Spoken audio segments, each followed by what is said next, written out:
Samantala, sa mga last-minute shoppers, bumaba na ang presyo ng school supplies sa ilang pamilihan sa Dagupan. Sundan sa report.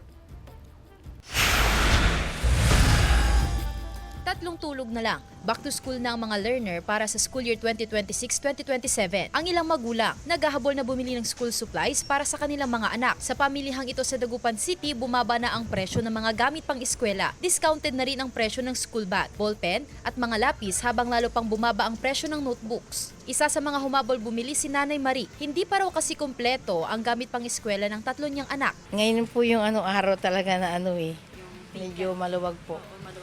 At saka malapit na po yung pasukan, sa Lunes na po yung pasukan eh. Samantala, nagbaba ng school supplies price range ang Department of Trade and Industry na magsisilbing gabay ng mga consumer. Sa Baratillo, nagpapatupad na ng bargain price sa mga school supplies upang makabenta. Dami ng bargain. Lahat na nga yan, lahat na yan bagsak presyo. Gayunman, matumal pa rin ang bentahan dahil sa epekto ng pag-ulan, nangangamba tuloy sa pagkalugi ang mga negosyante. Wala pa rin, ganun, umuulan.